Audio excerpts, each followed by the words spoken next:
or disagree. I think the issue is if, like, when they sell bits of the game off as DLC, right? Rather than giving us the full story or game, we have to buy bits of it right off. I think that's kind of my issue. I always reference Fallout 3 and New Vegas DLC as what to aim for. They were cheap, they were decently long content, and added a lot of things to the game. Some DLC is better than others, but that's not a clear cut line. You can just draw between what counts as good DLC and what counts as bad. Interesting. I won't state my thoughts, but you can put two and two together. When it's a thoughtful expansion that warrants an upcharge, it's fine. Personal. If it's so I think a good example would be like where you've got the full story, but they only give you a portion of it, and then you have to continually buy the rest. As long as we don't get another Oster's Wrath, each company approaching DLC different, and it's hard to really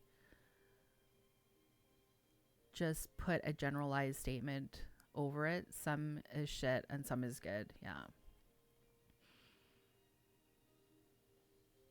At the end of the day, you don't I don't like the way the Game Awards, so it's whatever.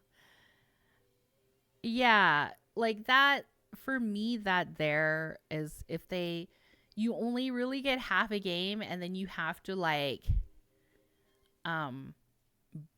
pay more to get the rest of it, right? So Square is, I feel like, what is it, the 15 Final Fantasy 15, like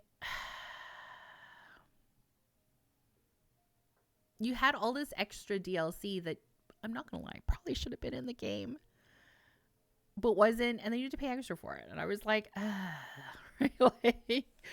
And then there's been a few games like that where you had to pay extra.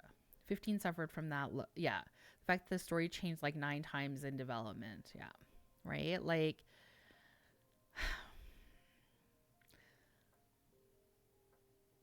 Asura's Wrath whole last arc and story conclusion was it? Oh my god, that's brutal. Like, see, like stuff like that. Yeah, I don't know. I feel like, especially with how much games cost these days, like your AAA games and that kind of. This is why I've been moving a lot more to like indie type games and just waiting for like the AAAs to go on sale.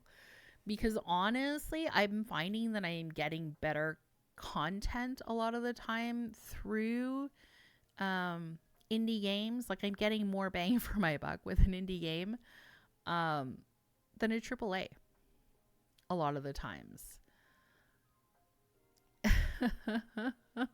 Right? Because if I'm paying like $90 because I'm Canadian for a game, I want the full fucking game. I'm sorry, right?